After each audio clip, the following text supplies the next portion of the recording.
Assalamualaikum warahmatullahi wabarakatuh. Di sini saya akan menjelaskan laporan hasil penelitian saya yang berjudul Analisis Perbedaan Naskah Kuno Usul Fikih dengan Naskah Usul Fikih Sekarang Tingkat Aliyah Al-Qismul Ali. Latar belakang penelitian. Di Indonesia memiliki kekayaan naskah dari berbagai daerah di Nusantara. Naskah-naskah itu sendiri pada saat ini banyak terkenal di beberapa daerah, baik di museum-museum, perpustakaan-perpustakaan, instansi, lembaga-lembaga tertentu, dan organisasi pernaskahan. Untuk itu, saya berusaha mengkaji dan membandingkan naskah kuno yang berjudul Usul Fikih yang ada di sekolah Madrasah Aliyah Al-Wasliyah 12 Perbaungan.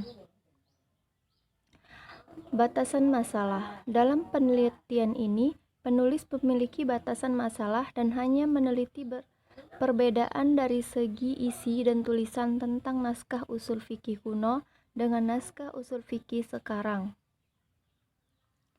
Pengertian usul fikih. Usul fikih adalah berkisar tentang penjelasan metode seorang mujtahid dalam menyimpulkan hukum-hukum syar'i dari dalil-dalil yang bersifat global. Apa karakteristik dan konsekuensi dari setiap dalil? Mana dalil yang benar dan kuat, dan mana dalil yang lemah? Siapa yang mampu berijtihad dan apa syarat-syaratnya? Perbedaan usul fikih dengan fikih. Usul fikih adalah pedoman atau aturan-aturan yang membatasi dan menjelaskan cara-cara yang harus diikuti oleh seorang faqih dalam usahanya menggali dan mengeluarkan hukum syara dan dalilnya. Sedangkan fikih ialah hukum-hukum syara yang telah digali dan dirumuskan dari dalil-dalil menurut aturan yang sudah ditentukan itu. Deskripsi hasil penelitian. Berdasarkan hasil penelitian yang saya lakukan pada guru bidang studi usul fikih kelas 10, 11, dan kelas 12 Qismul Ali, siswa kelas 12 dan alumni Qismul Ali, diperoleh data perbedaan naskah kuno usul fikih dengan naskah usul fikih sekarang sebagai berikut. Naskah kuno usul fikih. Ukuran buku 24 x 17. Halaman buku berjumlah 240 halaman. Sampul buku lebih tebal. Tulisan ayat Al-Quran tidak berbaris. Judul bertuliskan dengan huruf tebal. Sedangkan naskah usul fikih sekarang, ukuran buku 25 x 16, halaman buku berjumlah 222 halaman, sampul buku lebih tipis, tulisan ayat Al-Quran berbaris, judul dan subjudul bertuliskan tebal. Persamaan kedua buku usul fikih tersebut adalah, dari segi isi, buku usul fikih ini ditulis versi Arab gundul atau tanpa baris sehingga pembaca harus menguasai ilmu nahwu shorof. Materi yang disajikan dalam kedua buku ini isinya sama. Pembahasan dan temuan naskah kuno usul fikih. Pada gambar tersebut tampak terlihat tulisan materi penjelasan ditulis dengan menggunakan tulisan Arab gundul atau tanpa baris. Penggalan ayat Al-Quran juga ditulis tanpa baris pada bagian akhir paragraf pertama dan tidak ditulis surahnya dan ayat berapa. Untuk dapat mengetahui isi materi yang dipelajari, kita harus menerjemahkan terlebih dahulu ke dalam bahasa Indonesia dan memahami ilmu nahwu shorof agar tidak salah baca dan salah arti. Judul di dalam naskah ini terletak di bagian tengah dan subjudul ditulis di bagian bawah. Ditulis di bawah judul, tidak diberi tanda kotak. Naskah usul fikih sekarang. Pada gambar tersebut tampak terlihat tulisan materi pembelajaran ditulis dengan menggunakan tulisan Arab gundul atau tanpa baris. Penggalan ayat Al-Quran juga ditulis baris pada bagian akhir paragraf pertama dan ditulis surahnya dan ayat berapa. Untuk dapat mengetahui isi materi yang dipelajari, kita harus menerjemahkan terlebih dahulu ke dalam bahasa Indonesia dan memahami ilmu nahwu shorof agar tidak salah baca dan salah arti. Judul di dalam naskah ini terletak di bagian sudut kanan dan subjudul ditulis di bagian bawah judul diberi tanda kotak. Nah, pada gambar di atas kita dapat mengetahui arti dari tulisan tersebut. Al-dalilul awal Al-Quran artinya adalah dalil pertama tentang Al-Quran. Kemudian 1. Khawasiyah sifatnya atau kekhususannya. Yang kedua, hujaiyah artinya kehujahannya, berarti alasan suatu tanda, bukti, dan dalilnya. Yang ketiga, an-nara'u ahkamah artinya macam-macam hukumnya. Yang keempat itu adalah artinya ditunjukkan ayat terkadang qot'i atau pasti dan terkadang zoni atau dugaan.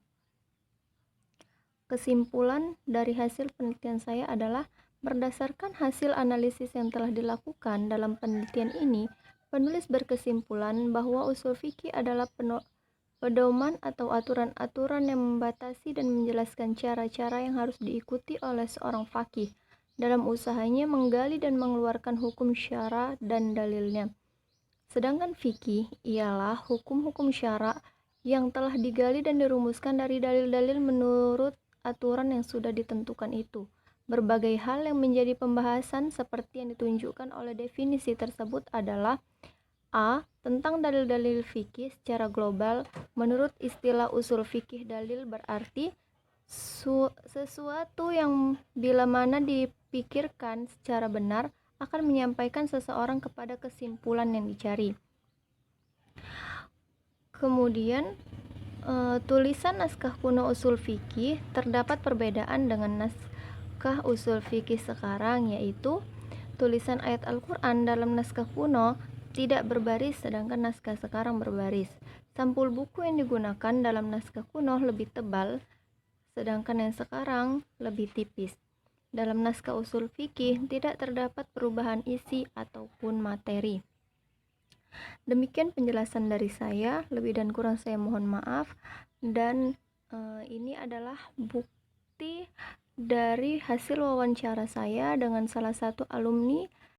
Warahmatullahi wabarakatuh. Di sini saya akan mewawancarai dengan alumni Al-Wasliyah 12 Perbaungan yang bernama Dea Pratiwi tentang buku naskah usul fikih. Assalamualaikum Dea. Dea stambu berapa alumni di Mas Al-Wasliyah 12 itu?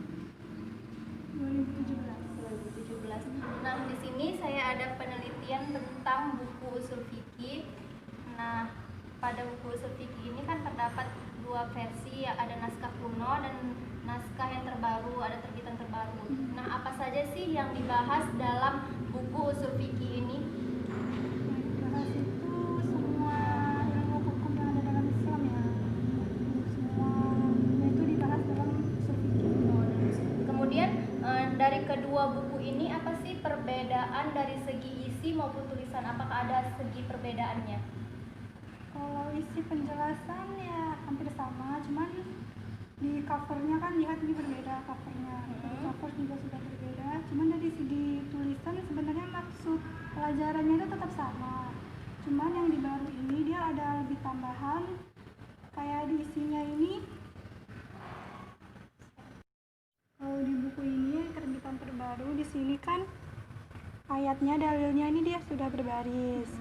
Sementara yang lalu, yang lama, dia ini seperti ini. Nah, dia ayatnya itu belum berbaris. Oh, begitu ya, dari segi tulisannya ya.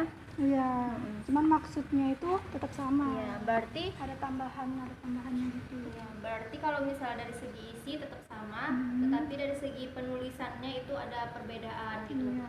Agar lebih mudah seorang pelajar itu membaca ayat Al-Qur'annya supaya tidak salah baca, makanya dikasih baris untuk terbitan yang terbaru seperti itu. Nah, kemudian kalau misalnya kita lihat dari segi ukuran buku itu sepertinya berbeda ya ukurannya, karena dari segi sampulnya juga berbeda. Kemudian kalau misalnya jumlah halamannya yang terbaru dengan yang terbitan lama itu berbeda tidak? Jumlah halaman berbeda. Kalau dia terbitan lama, dia jumlah halamannya itu hanya 240. Yang ini terbitan lama ya? Ya, kalau yang ini dia 226. Terima kasih ya atas penjelasannya. Saya minta maaf karena sudah mengganggu waktu istirahatnya. Terima kasih sekali lagi.